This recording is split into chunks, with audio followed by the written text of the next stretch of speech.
हाय दोस्तों, मेरा नाम संजय और मेरा यूट्यूब चैनल में आपका स्वागत है। देखिए दोस्तों, आप मेरा वीडियो देखने आया इसका मतलब आप डिफॉल्ट कर चुके हैं या डिफॉल्ट होने वाले हैं। देखिए, मैं खुद एक डिफॉल्टर हूँ। तो मुझे जितना भी जानकारी है मैं आप लोगों के साथ शेयर करूंगा। देखिए, जैसे ही डिफॉल्ट होने वाला है आप या हो चुके हैं, आपके अंदर बेचैनी से होना लगना शुरू हो जाता है। जैसे मेरे साथ भी ऐसा हुआ था। दिन में खाना पीना बंद हो जाता है, रात को मतलब सोना बंद हो जाता है। रात 1-2 बजे मैं बाहर निकल गया था, ऐसा हुआ था। अंदर एक बेचैनी जैसा चलता रहता है, जो क्या होगा मेरे साथ क्या होगा, मेरा फैमिली के साथ क्या होगा, कैसे संसार चलेगा, क्या कुछ होगा, आस पड़ोस का लोग क्या सोचेगा अगर मैं डिफॉल्ट हो चुका है और उन लोगों का अगर ये सब मालूम होगा। तो ये सब लेके ना बहुत कुछ दिमाग के अंदर घूमता रहता है। तो इसलिए क्या होता है, हमेशा लोग इतना टेंशन में रहता है जो उसका खाना पीना बंद हो जाता है, रात को सोना सब बंद हो जाता है, क्योंकि उसका इनकम जो हो रहा था वो भी बंद हो गया। अभी ये किस लिए होता है? देखिए, एक बात आपको बोलता हूँ, आप भी अच्छे इंसान हैं और मैं भी अच्छे इंसान हूँ। हम लोग अच्छे इंसान हैं, इसीलिए बैंक ने हमें क्रेडिट कार्ड दिया या पर्सनल लोन दिया। ऐसा नहीं है ना, अगर हम लोग का प्रोफाइल अच्छा नहीं होता, ठीक है, अगर प्रोफाइल अच्छा नहीं होता, अगर सिविल अच्छा नहीं होता, तो बैंक क्यों देता पर्सनल लोन, बैंक क्यों देता क्रेडिट कार्ड? नहीं देता। तो इसलिए आप एक बात आपके दिमाग के अंदर बैठा लीजिए, जो आप अच्छे इंसान हैं, इसलिए आपको यह सब मिला है। ठीक है, आगे क्या होगा? देखिए, आगे तो आपके पास बहुत सारा फोन आएगा, और शायद आप अगर डिफॉल्ट कर चुके हैं तो आपको मालूम है बहुत सारा दिन में 50-60 बार भी फोन आएगा। जैसा मेरे साथ ऐसा हो रहा था, इतना फोन, मतलब मैं एक दिक्कत के अंदर हूँ, परेशानी के अंदर हूँ। उसके बाद जब इतना फोन आना शुरू हो जाता है, दिक्कत और भी बढ़ जाता है, मेंटली हैरेसमेंट और भी मतलब शुरू हो जाता है। इतना जे आदमी क्या करे ना करे कुछ मतलब दिमाग में नहीं आता था। तो इसलिए मैं क्या करता था, देखिए, मैं सुबह 3-4 फोन पकड़ लेता था, उसके बाद दिन में इतना सारा फोन आता था, मैं पकड़ ही नहीं पाता था। कैसे पकड़ो? आप ही बोलिए, अगर बंदा 2-4 क्रेडिट कार्ड या लोन अगर डिफॉल्ट हो चुका है तो उसको तो 100-200 फोन आएगा, तो कितना फोन वो पकड़ेगा? तो सचमुच बोलिए तो मैं इतना सारा फोन पकड़ भी नहीं पाता था। हाँ, जितना भी हो सके मैं फोन पकड़ने का कोशिश जरूर करता था, उन लोगों को अपडेट देता था, लेकिन उन लोगों को अपडेट देके भी कुछ फायदा नहीं, क्योंकि जिसको मैं अपडेट देता था वो बंदा क्या होता था, 10 मिनट बाद फिर से मुझे फोन करता था, बोलता था फिर हाँ बोलिए। इसका मतलब क्या? वो लोग सिर्फ आपका मेंटली हैरेसमेंट करना चाहता है। अगर अपडेट लेना है तो 1-2 बार फोन करो दिन में, तो तुमको तो अपडेट मिल जाता है। लेकिन तुम लोग ऐसा नहीं करते हो, एजेंट वाला ऐसा नहीं करता है। तो दिन में तो इतना सारा फोन आता रहता है, सिर्फ आपको मेंटली हैरेसमेंट करने के लिए, और कुछ नहीं है। खैर, उसके बाद क्या होता है, एक के बाद एक नोटिस आना हो जाता है, रिकॉल नोटिस, डिमांड नोटिस, जिसमें बोला जाता है आपको 7 दिन के अंदर पैसा देना पड़ेगा, 15 दिन के अंदर पैसा देना पड़ेगा। हाँ, उसके बाद क्या होता है, उसके बाद होम विजिट आना शुरू हो जाता है। देखिए, एक बात बोलता हूँ, आप अगर डिफॉल्ट हो चुके हैं, हाँ, तो आरबीआई का जो गाइडलाइन है उसके बारे में जानकारी लीजिए, क्योंकि देखिए, ये जो आरबीआई का गाइडलाइन है, हाँ, इसके हिसाब से चलेंगे तो आपको ज्यादा परेशानी झेलना नहीं पड़ेगा। और बैंक के साथ हमेशा कांटेक्ट में रहिएगा, क्योंकि देखिए, एक बात बोल देता हूँ, ये जो भी कुछ हुआ आपके साथ, आप पर्सनल लोन लिए या क्रेडिट कार्ड लिया या बैंक से लिया आपने, तो बैंक से हमेशा कांटेक्ट बना के रखिएगा। आपके साथ जो भी कुछ हुआ, जिसलिए आप पैसा नहीं दे पा रहे, आप ऐसा हो सकता है आप सैलरीमैन है तो आपको नौकरी चला गया, या आप बिजनेसमैन है, आपका बिजनेस मतलब घाटे में चला गया या खत्म हो गया या कुछ डिस्ट्रॉय हो गया, तो इसीलिए आपका बिजनेस से जो इनकम आ रहा था वो नहीं आ रहा है, या सैलरी से जो आपका इनकम आ रहा था वो नहीं आ रहा है, आपका जो इनकम ऑफ सोर्स है वो बंद हो गया।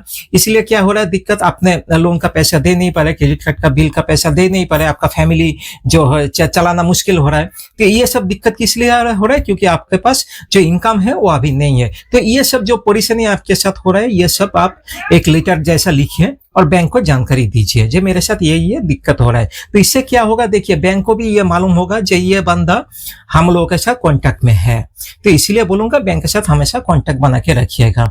लेकिन एक बात याद रखिएगा, आपने जो पैसा खर्चा किया या जो क्रेडिट कार्ड का बिल आप दे नहीं पा रहे, हाँ, ऐसा नहीं है जो ये पूरा माफ हो जाएगा, ऐसा तो नहीं होगा। पैसा आपको देना पड़ेगा, आज दीजिए, कल दीजिए, परसों दीजिए, 6 महीना बाद दीजिए या 1 साल बाद दीजिए, आपको देना पड़ेगा। आप फुल पेमेंट कीजिए या आपको सेटलमेंट सेटलमेंट करके ये मैटर क्लोज कीजिए, जो भी कीजिए आपको ये पैसा देना पड़ेगा। तो इसलिए बोलता हूँ हमेशा बैंक के साथ कांटेक्ट बना के रखिए और धीरे धीरे करके पैसा का इंतजाम करना शुरू कीजिए। अब देखिए, जो पैसा आप पहले इनकम करते थे वो शायद आपके पास अभी उतना इनकम नहीं है, लेकिन थोड़ा थोड़ा करके तो आप इनकम करना शुरू कीजिए, ताकि थोड़ा थोड़ा करके आप पैसे का इंतजाम कीजिए, ताकि वो जब कलेक्ट हो जाएगा तो बैंक अगर कोई सेटलमेंट का भी बाद में आपको ऑफर देगा, तो पैसा अगर आपके पास नहीं रहेगा तो आपको सेटलमेंट कैसे होगा? तो पैसा देके तो आपको ये मैटर क्लोज करना पड़ेगा। तो इसलिए बोलता हूँ आपका दिमाग हमेशा पैसा इनकम करने में लगाइए। तो जैसे आपका पैसा आपके हाथ में आ जाएगा, और अगर बैंक अगर कोई सेटलमेंट का ऑफर भी दे देगा, तो वो पैसा अगर आपके पास होगा तो ये मैटर आप क्लोज कर दीजिएगा। तो इसलिए बोलूंगा घबराइए मत, डरिए मत। हाँ, आरबीआई का गाइडलाइन के बारे में जानकारी लीजिए, प्रॉपर आरबीआई का गाइडलाइन के अनुसार चलिए। हाँ, ये जो आपका दिक्कत परेशानी हो ये धीरे धीरे आपका कम हो जाएगा। और रही बात रिकवरी एजेंट के बात, देखिए एक बात बोलता हूँ, हर रिकवरी एजेंट लोग खराब नहीं होता है। बहुत ऐसा रिकवरी एजेंट लोग रहता है जो लोग अच्छे तरह आपसे व्यवहार करेगा, आपका होम विजिट में आएगा, आपसे बात ही तो करने आएगा ना, आपसे तो बात ही करने आएगा जी, किस लिए आप पैसा दे नहीं पा रहे हैं। आपके बारे में जो भी है आप जानकारी दीजिए उन लोगों को, वो लोग बाद में क्या करेगा, वो बैंक को अपडेट कर देगा आपसे जो भी बात होगा। तो इसलिए बोल रहा हूं, अगर कोई एजेंट आ रहा है, ऐसा नहीं है, डरिए मत। हाँ, जो वो आके ये कर देगा, वो कर देगा, ये सब कर देगा, यूट्यूब में बहुत सारा वीडियो है, ये कर, ऐसा नहीं होता है। हर एजेंट खराब नहीं होता है, बहुत सारे एजेंट अच्छे भी होता है। हाँ, मेरे साथ ऐसा भी बहुत सारे एजेंट आया जो लोग मुझसे अच्छे तरह व्यवहार किया, मेरा भाई के तरह, मेरा दोस्त के तरह बात किया। हाँ, तो वो लोग, देखिए हर एजेंट ऐसा, लेकिन हाँ कुछ एजेंट होता है जो बहुत बदतमीज होता है।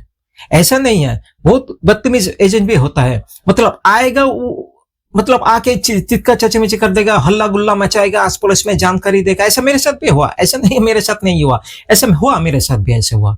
हाँ, हल्ला गुल्ला मचाना शुरू कर देगा, या अगर मौका मिलेगा वो आपको थोड़ा बहुत गाली गलौज भी कर देगा, मन करता है। मेरे पास प्रूफ है, वो बात मैं आपको बाद में बताता हूँ। तो ऐसा एजेंट भी आता है जो हल्ला गुल्ला करता है, लेकिन इसका मुकाबला आप कैसे कर सकते हैं? प्रॉपर वीडियो रिकॉर्डिंग कीजिए। हाँ, आपके घर में अगर सीसी कैमरा है तो ठीक है, अगर नहीं है तो वीडियो रिकॉर्डिंग कीजिए। आप कीजिए, ये आपका बगल में कोई आपका फैमिली मेंबर है, कोई है, उसका हाथ में फोन पकड़ा दीजिए, उसको बोलिए वीडियो रिकॉर्डिंग करने के लिए, ठीक है।